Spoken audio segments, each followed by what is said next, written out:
ముందుగా వీడియో చూస్తున్న సబ్స్క్రైబర్ అందరికీ సబ్స్క్రైబ్ చేసుకోకుండా చూస్తున్న వారందరికీ కూడా ఒక చిన్న మనవి ఏంటంటే ఇవాళ పొద్దున్న ఒక వీడియో చూడడం జరిగింది. ఆ వీడియోని కొందరు ట్రోల్ చేశారు, ట్రోలర్స్ అన్నమాట. ఆ వీడియోని ఎవరో కొందరు ఇద్దరు పెళ్ళి చేసుకుని వీడియో పెట్టుకున్నారు. ఆ వీడియోలోని అమ్మాయి బాగుండి అబ్బాయి బాగోలేదని చెప్పేసి ఇతనికి ఇంత మంచి అమ్మాయి ఎలా దొరికింది అని చెప్పేసి ట్రోల్ చేశారు. ఒకటి గుర్తుంచుకోవాలి, వాళ్ళ పర్మిషన్ లేకుండా వాళ్ళ వీడియో తీసుకుని ట్రోల్ చేయడం ఎంతవరకు కరెక్ట్. అదే మన వాళ్ళు ఉంటే ఆ ప్లేస్లోని ఒక్కసారి ఊహించండి ట్రోల్ చేసేవాళ్ళు. ఇది నా విన్నపం మాత్రమే. చూసేవాళ్ళు కూడా ఎంకరేజ్ చేయొద్దు. ఎందుకంటే రేపు పొద్దున్న ఆ అమ్మాయి ఒక ఫీలింగ్ అనేది పెట్టుకుంటే, అంటే నేను బాగుంటాను, నేను ఇతను బాగోడు అని చెప్పేసి తర్వాత తను టార్చర్ చేస్తే ఆ అబ్బాయిని ఏదైనా జరగచ్చు కదా. లేకపోతే ఆ అబ్బాయి ఇలా ట్రోల్ అయ్యి చూసి ఆ అబ్బాయి ఏమైనా సూసైడ్ చేసుకుంటే ఎందుకు ఇవన్నీ? సో మనకు వ్యూస్ కోసం కానీ అలా ట్రోల్స్ మాత్రం చేయొద్దు. ఇది నా చిన్న విన్నపం అంతే. చూసేవాళ్ళు కూడా ఎంకరేజ్ చేయొద్దు. అందరికీ నమస్కారం. ఈరోజు వీడియో గృహహింస తర్వాత మహిళలకు వచ్చే ఆస్తి హక్కులు, దాని గురించి ఇవాళ వీడియో మాట్లాడుకుందాం. గృహహింస మీద, అలాగే భార్య యొక్క అంటే తండ్రి నుంచి కానీ లేకపోతే తనకు వచ్చే హక్కులు, ఆస్తి గురించి వచ్చే హక్కులు. భర్తల మీద గృహహింసలు సాధారణంగా ఎందుకు పెడుతుంటారు అంటే ఎక్కువ కారణాలు దేని విధంగా వస్తుంటాయి? భార్యలు ఫస్ట్ భర్తలు ఏం చేస్తున్నారంటే కొన్ని కారణాల్లో కొన్ని కేసులు కేసులు రావడం వల్ల ఏం జరిగిందంటే భర్త ఇప్పుడు తనకు తక్కువ శాలరీ ఉంటుంది, లేకపోతే మినిమం శాలరీ ఉంటుంది. సో అతని ఏజ్ 25-30 ఆ లోపు ఉంటుంది.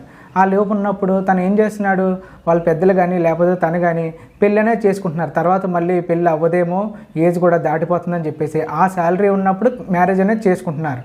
సో అప్పుడు బాగానే ఉంటుంది. తర్వాత కొంతకాలం తర్వాత పెళ్ళి అయిన తర్వాత 1 సంవత్సరానికో 2 సంవత్సరాలకో తర్వాత తనకు శాలరీ అనేది పెరుగుతుంది, లేదంటే ప్రమోషన్ వస్తుంది. ఆ అబ్బాయికి ప్రమోషన్ రావడం వల్ల అబ్బాయి కానీ లేకపోతే వాళ్ళ మదర్ సైడ్ నుంచి కానీ ఈ అమ్మాయికి మాటలు అనేవి వస్తున్నాయి అన్నమాట. ఎలాంటివంటే అనవసరంగా నిన్ను చేసుకున్నాను, లేకపోతే నాకు ఇంకా మంచి భార్య వచ్చును, లేకపోతే నిన్ను చేసుకోకపోతే నేను ఇంకా మంచిగా ఉండును అని చెప్పేసి అత్తలు కానీ లేకపోతే భర్త కానీ ఈవిడ్ని అనడం మాత్రం జరుగుతుంది. చాలా కేసులు, కొన్ని కేసులు ఇలాంటివి ఎక్కువ వచ్చాయి అనమాట. అంటే ముందు భర్త శాలరీ తక్కువ ఉన్నప్పుడు అమ్మాయిని చేసుకుంటున్నాడు తన అవసరం కోసం, తర్వాత శాలరీ పెరిగిన తర్వాత ఈ అమ్మాయిని అనడం ఎంతవరకు కరెక్ట్ అది ఒకసారి ఆలోచించండి. దాని కారణం చేత కూడా అంటే చూసి కూడాని చాలా వెయిట్ చేసి కూడాని అప్పటికి వాళ్ళు మారకపోతే ఇంకా బయటకు వచ్చేసి అవతల వాళ్ళు భార్య అనే వ్యక్తి ఇతని మీద కేసు అనేది పెడుతున్నారు, 498 అనేది పెడుతున్నారు. అదొక కారణం కూడా అవుతుంది. మరికొన్ని కేసులు ఎలాగవుతున్నాయి అంటే ఒక కేసు ఒక లాస్ట్ ఇయర్ ఒకటి జరిగిందనమాట.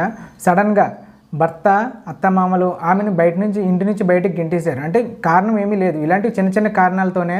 లేకపోతే భర్త వాళ్ళ తండ్రికి లేకపోతే కొడుకులకి అంటే వాళ్ళ తమ్ముడికి గంట పెడుతున్నారని చెప్పేసి భార్య అడిగిందని చెప్పేసి అత్తమామలు వాళ్ళ తోటికోడలు అందరూ కూడా ఈ మీద రివర్స్ అయిపోయి అలాంటి చిన్నవన్నీ పెద్దవి ఈవిడ్ని బయటకు పంపేయడం జరిగింది. ఈవిడికి ఏంటంటే అప్పుడు పేరెంట్స్ సపోర్ట్ ఉన్నారు కాబట్టి, దగ్గరలో ఉన్నారు కాబట్టి పేరెంట్స్ ఇంటికనే వెళ్ళిన తర్వాత అతని మీద DVC అనే కేసు వేసిందనమాట.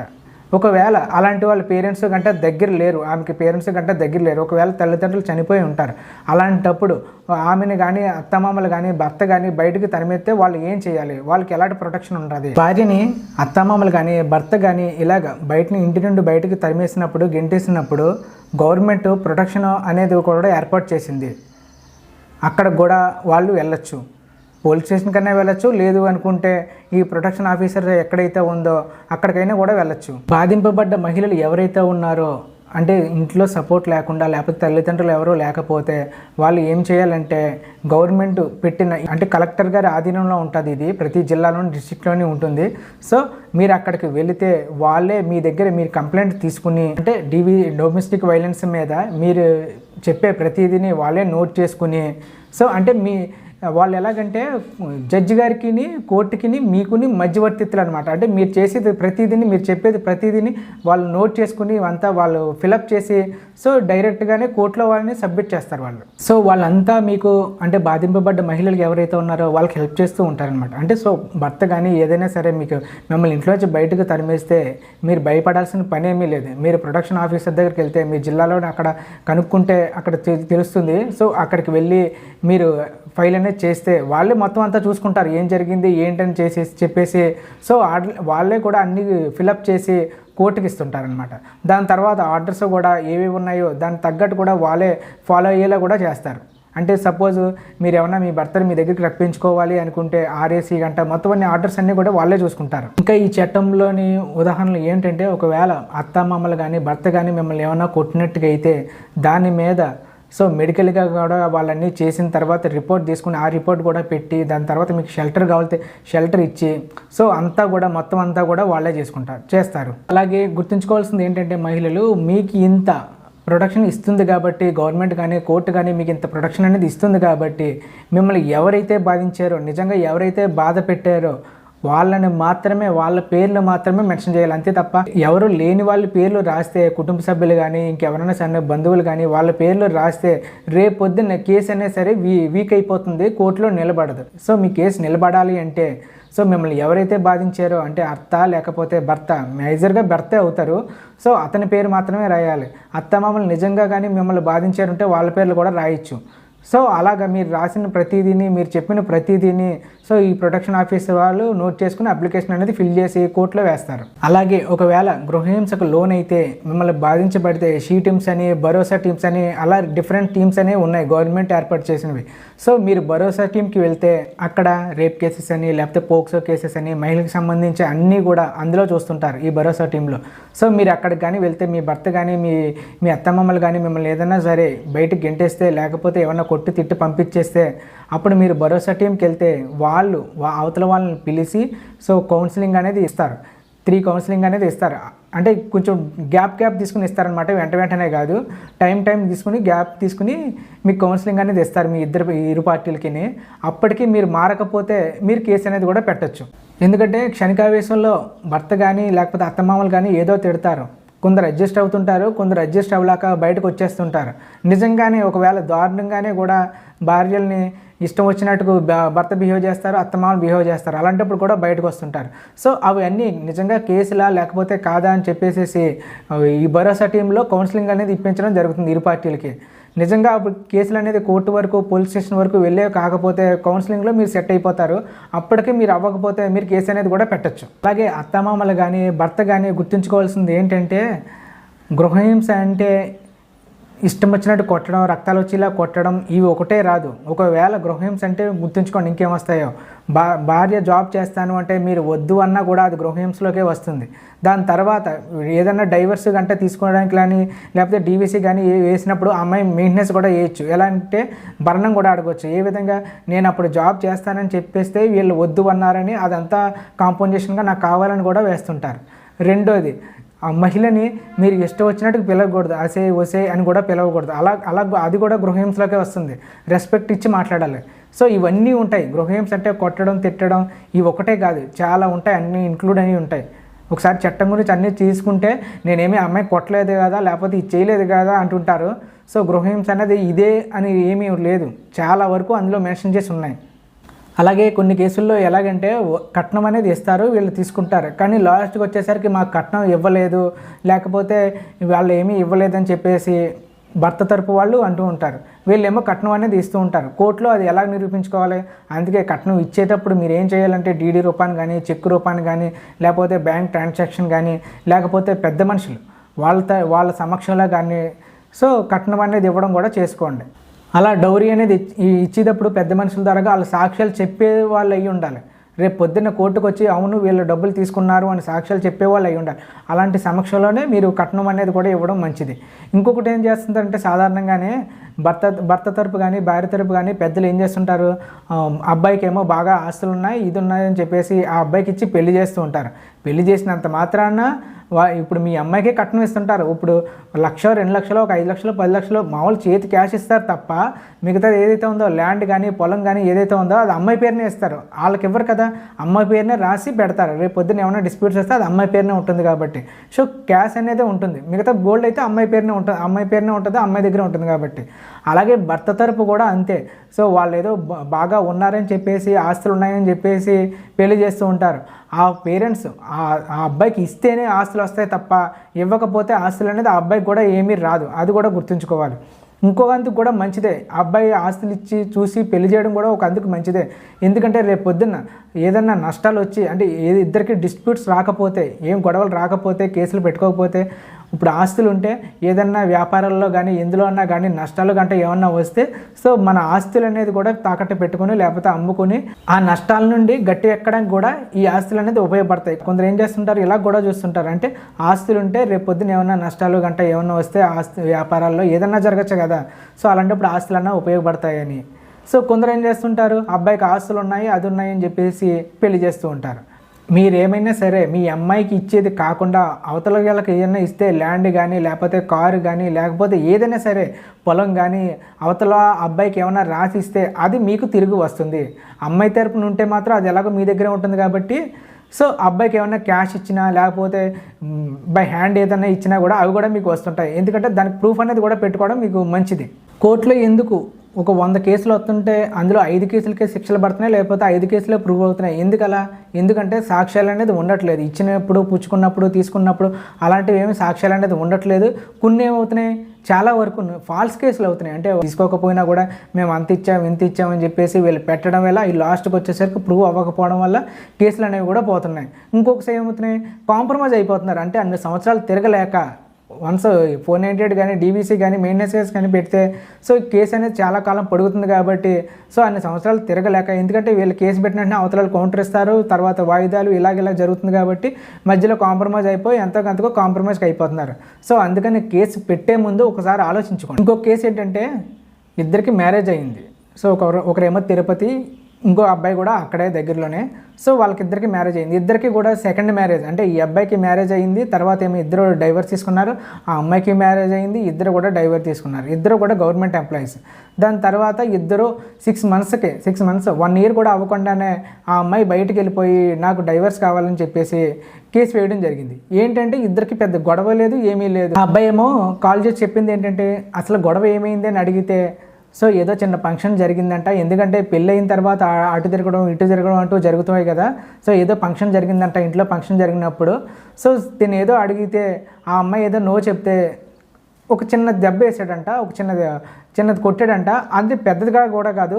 సో అది 2-3 చూడడం వల్ల, అంటే ఫ్యామిలీ వాళ్ళు ఎవరన్నా చూడడం వల్ల దాని గురించి ఇప్పుడే నన్ను ఇలా కొడుతున్నాడు, రేపు పొద్దున ఇంకెంత ఎలా కొడతాడని చెప్పేసి ఇంట్లోంచి బయటకు వెళ్ళిపోయి వాళ్ళ పేరెంట్స్ ఇంటికి వెళ్ళిపోయి వాళ్ళ పేరెంట్స్ దగ్గరికి వెళ్ళిపోయి సో నాకు ఈ అబ్బాయి వద్దని చెప్పేసి ఆర్ఏసీ పంపించాడు, రెస్టిట్యూషన్ ఆఫ్ కాంజునల్ పిటిషన్, అంటే నా దగ్గర ఇంటికి రావాలని చెప్పేసి.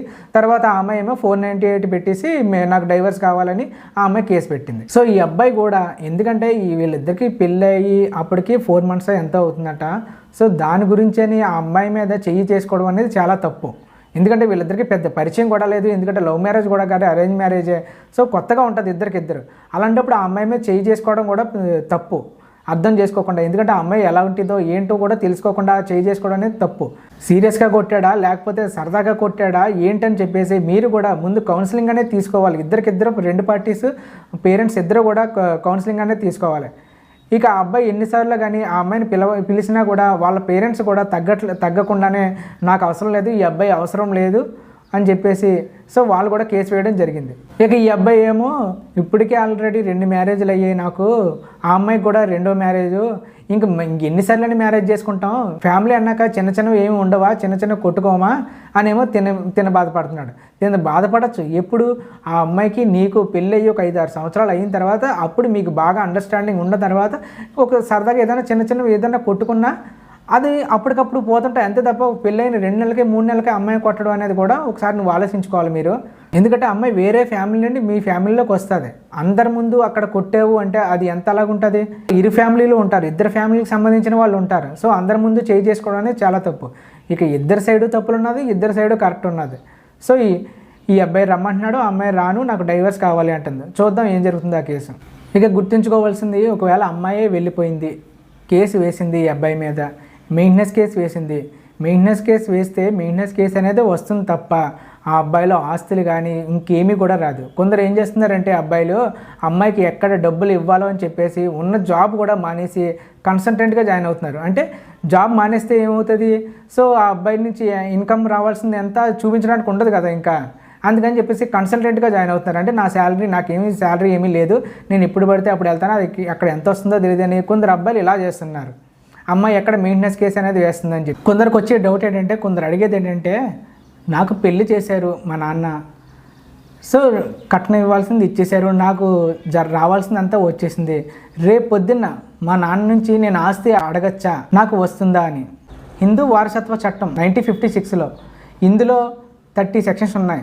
అందులో సెక్షన్ 6 ఏం చెప్తుంది అంటే, తండ్రికి సంబంధించిన ఆస్తి ఏదైతే ఉందో అది కొడుకులకే చెందుతుందని, కూతురికి రాదని అని ఉంది. అయితే కేంద్ర ప్రభుత్వం ఏం చేసిందంటే 2005లోని కొత్త సవరణ ఒకటి తీసుకొచ్చింది. హిందూ వారసత్వ చట్టం ఉంది కదా 1956లో, సో దాన్ని సవరిస్తూ కొన్ని కొత్త సవరణలు తీసుకొచ్చింది. అది ఏమిటంటే, తండ్రి యొక్క ఆస్తి కొడుకులతో పాటు కూతురికి కూడా వస్తుంది అని. అంటే కూతురికి కట్నం ఇచ్చేసినా, తనకు కావాల్సినంత ఇచ్చేసినా కూడానే, సో కూతురికి అనేది కూడా తర్వాత వాటా అనేది వస్తుందని ఈ సవరణలో చెప్పబడింది. దీనికి కండిషన్స్ కూడా పెట్టింది. ఏంటి అంటే, తండ్రి యొక్క ఆస్తి ఏదైతే ఉందో అది ఇప్పుడు కొత్తగా వచ్చిన అదే చట్టం ప్రకారం, అంటే సవరణ చేసిన చట్టం ప్రకారం దాని ముందు 2004 డిసెంబర్ 20 ఆ లోపు కానీ తండ్రి ఎవరికైనా రాసి ఉంటే, ఆ లోపు కానీ తండ్రి కొడుకులకి రాసి ఉంటే అప్పటికి కూతురికి అందులో ఆస్తి అడిగే వాటా అడిగే హక్కు అనేది లేదు.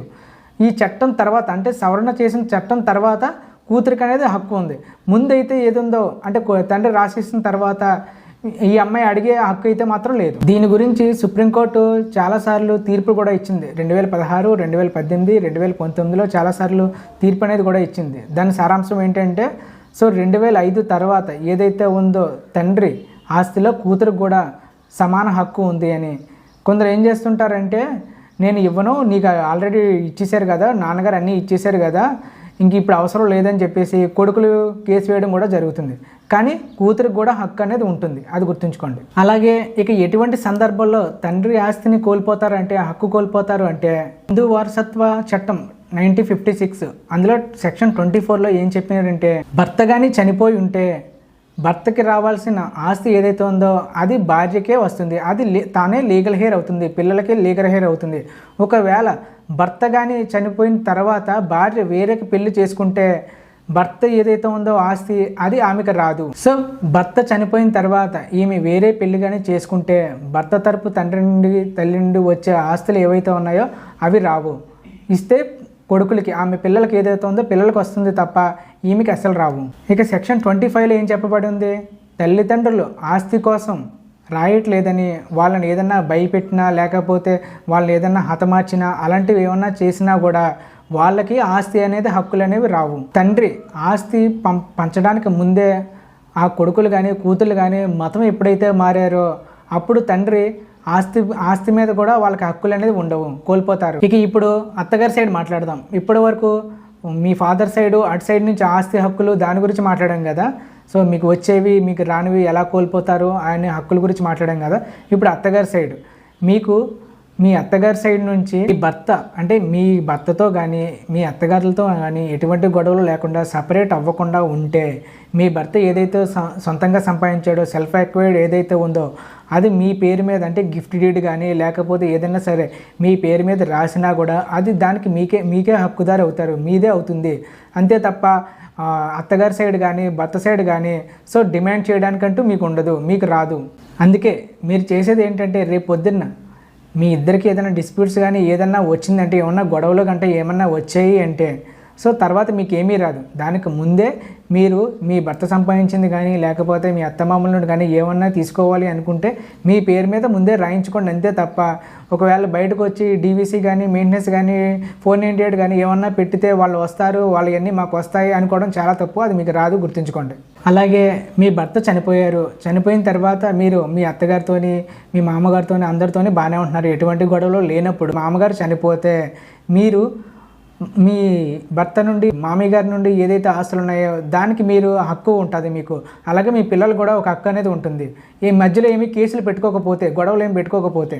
కొన్నిసార్లు ఏం జరుగుతున్నాయంటే కొన్ని కేసెస్లో ఎలాగంటే, ఇప్పుడు కోడలు బాగానే ఉంటుంది, కొడుకు బాగోడు, అంటే తను దుబారాగా ఉంటాడు, లేకపోతే ఖర్చులు పెడుతుంటాడు, అసలు పట్టించుకోడు. కోడలు అనేది కుటుంబాన్ని బాగా చూసుకుంటుంది, అంతా బాగా మెయింటైన్ చేస్తుంది. అప్పుడు పెద్దలు వీలునామాగా ఏం రాస్తుంటారంటే, సో ఇప్పుడు ఆస్తులు ఏమైతే ఉన్నాయో ఆ ఆస్తులు కోడలకి, అంటే ఎంజాయ్ చేసేలాగా, అంటే దాని మీద వచ్చే రెంట్లు కానీ లేకపోతే దాని మీద వచ్చే డబ్బు కానీ అది ఎంజాయ్ చేసేలాగా రాస్తారు. అంతే తప్ప ఆస్తులు ఇవ్వరు కోడలకి, ఎంజాయ్ చేసేలాగా. దాని తర్వాత కోడలు తదనంతరం ఆ పిల్లలకు వచ్చేలాగా, అంటే మనవాళ్ళకు వచ్చేలాగా ఆ ఆస్తులు అనేవి వెళ్ళాలని చెప్పేసి వీలునామా రాస్తుంటారు. ఎందుకంటే భర్తలు కొన్నిసార్లు సరిగ్గా ఉండరు, కోడలే కాపురాన్ని నిలబెడుతుంటుంది కాబట్టి, ఏమంటారు ఫ్యామిలీని నిలబెడుతుంటుంది కాబట్టి అప్పుడు కోడల వైపు రాస్తుంటారనమాట కొందరు అత్తమామలు. ఎందుకంటే ఇద్దరు మంచిగా ఉంటారు కాబట్టి, కోడలు అత్త మామ వీళ్ళ ఫ్యామిలీ మంచిగా ఉంటారు కాబట్టి, ఈ అబ్బాయి అనే సక్రమంగా సరిగ్గా ఉండరు కాబట్టి అప్పుడు వీళ్ళనామా ఇలా కూడా రాస్తుంటారు. ముఖ్యంగా గుర్తుంచుకోవాల్సింది భర్తలు ఏంటంటే, భార్య ఏదైనా చిన్న మిస్టేక్ చేస్తుంటుంది, అంటే ఏదైనా చిన్న తప్పులు చేస్తూ ఉంటుంది, అంటే మిమ్మల్ని టార్చర్ పెట్టడం కానీ లేకపోతే అంటే అది తీవ్రమైందా లేకపోతే మామూలుదా అది కానీ చూసుకుని, సో అలాంటివి ఏమైనా తీవ్రంగా ఉంటే మీరు అమ్మాయిని దూరంగా పెట్టినా పర్లేదు, ఆ గ్రౌండ్ మీద మీరు డైవర్స్కి అప్లై చేసినా పర్లేదు. కానీ ఉత్తినే చిన్న చిన్న కారణాలతో మీ ఇష్యూల వల్ల ఆ అమ్మాయిని మాత్రం, ఎందుకంటే మ్యాక్సిమమ్ లేడీస్ చాలా వరకు కాంప్రమైజ్ అవ్వడానికే చూస్తారు. ఎందుకంటే మీరు ఏదన్నా సరే చెప్పినా, ఏదైనా కొట్టినా, మీరు ఏదైనా తిట్టినా వెంటనే వెళ్ళి డీవీసీ కానీ 498 కానీ మెయింటెనెన్స్ కానీ ఈ కేసులు ఏమి పెట్టారు, పోలీస్ స్టేషన్కి వెళ్ళి కొంచెం ఓపికతోనే ఉంటారు తప్ప, మీరు ఏంటంటే ఒకసారి ఎలా చేస్తుంటారు, మీరు పుల్లా ఉన్న వాళ్ళు తర్వాత పిల్లి అయిపోతారు ఆ కేసులన్నీ పెట్టగానే. ఎందుకంటే కోర్టుల చుట్టూ మీరు తర్వాత తిరగాలి కాబట్టి. అందుకని అక్కడ దాకా తెచ్చుకోకుండా జాగ్రత్తగా ఉండి ఏదన్నా ఉంటే కాంప్రమైజ్ చేసుకోండి. అప్పటికే అవ్వకపోతే ఈ భరోసా అనే అక్కడికి వెళ్ళి కౌన్సిలింగ్లు ఉంటాయి, అక్కడ కౌన్సిలింగ్ తీసుకోండి, లేకపోతే పెద్దలతో మాట్లాడి కౌన్సిలింగ్ తీసుకోండి. ఎందుకంటే డైవర్స్ అనేది వెంటనే అప్లై చేసుకున్నా వెంటనే రాదు, ఎందుకంటే మీ దగ్గర సరైన సాక్ష్యాలు ఉండాలి. ఇద్దరి దగ్గర కూడా సరైన సాక్ష్యాలు లేనప్పుడు ఏమవుతుంది, కేసు అనేది వీక్ అయిపోతుంది. ఇప్పుడు అమ్మాయి కూడా ఏం అర్థం చేసుకోవాలి, భర్తను ఏదో పెట్టేశాం కదా, భర్తను ఏదో తిప్పించేసాం కదా అనుకుంటారు తప్ప, రేపు పొద్దున్న కోర్టుకు వెళ్ళేసరికి సాక్ష్యాలు అనేది కావాలి. సాక్ష్యాలు ఎక్కడి నుంచి తీసుకొస్తారు మీరు, అది కూడా గుర్తుంచుకోండి. ఇంకొక కేసు ఏంటంటే, సో ఇద్దరు జాబ్ చేస్తున్నారు, అమ్మాయి కొంచెం ఎక్కువ పెద్ద జాబ్ అనమాట, అమ్మాయి శాలరీ ఎక్కువ, అమ్మాయికి ఎక్కువ చదువుకుంది. సో ఇతనికి ఏంటంటే కొంచెం జలసీ అనమాట ఇతనికి. ఎలాగంటే ప్రతిదీ ఆ అమ్మాయి కూడా నేను ఏది చెప్తే అదే అని, అంటే ఆవిడ కరెక్ట్గానే చూసుకుంటుంది, ఫ్యామిలీని ఏమి ఇబ్బంది ఏం పెట్టదు, కాకపోతే ఆ అబ్బాయికి కొంచెం ఉంటుంది కదా. సో అలాగా ఆ అబ్బాయికి జలసీ ఫీల్ అయ్యాడు. నువ్వు ఆ అమ్మాయికి ఏంటంటే జాబ్కి ఎక్కువ వెళ్ళడం వల్ల పిల్లకి పాలు ఇవ్వడం అవ్వట్లేదు, ఇతనేమో తల్లిపాలే ఇవ్వాలి అని చెప్పేసి అలాంటి వాటి మీద ఇద్దరికి గొడవ అయ్యి ఇద్దరికి సో సెపరేట్ అయ్యి డైవర్స్ అనేది అప్లై చేసింది ఆ అమ్మాయి. వాళ్ళిద్దరిలో ఎవరు రేటు ఎవరు రాంగ్ అనేది ఎవరో చెప్పలేము. ఎందుకంటే ఈ అమ్మాయి ఇంట్లోనే ఉంటే పాలు ఇవ్వడం అనేది జరుగుతుంది, బయటికి వెళ్ళినప్పుడు తినకున్న స్ట్రెస్ వల్ల తినకున్న ఇబ్బందుల వల్ల పాలు అనేది రావచ్చు రాకపోవచ్చు. అలాంటిది ఏమన్నా ఇచ్చినా కూడా ఆ అబ్బాయికి ఏమైనా హెల్త్గా కూడా పరంగా ఏమైనా ఇబ్బంది అవుతుందేమో అని కూడా ఆ అమ్మాయి అభిప్రాయం. ఇతను ఏమంటున్నాడు, తల్లిపాలే ఇవ్వాలి, పోనీ ఆ అమ్మాయిని జాబ్ మానేస్తుంది అంటే ఈ అబ్బాయి ఏమో జాబ్ మానివ్వట్లేదు. సో వీళ్ళ కేసు అనేది ఇలా నడుస్తుంది, ఇది వీళ్ళ గొడవ. ఇది ఒకటే కాదు, ఇంకా చిన్నవి. ఎందుకంటే అమ్మాయి ఎక్కువ చదువుకుంది కాబట్టి సో ఆ అమ్మాయి కూడా తగ్గదు ప్రతి విషయంలోని. ఎందుకంటే నేను చెప్పింది కూడా వినాలని ఆ అమ్మాయి కూడా అనుకుంటుంది, ఈ అబ్బాయి అనుకుంటాడు నేను చెప్పిందే వినాలని అనుకుంటాడు.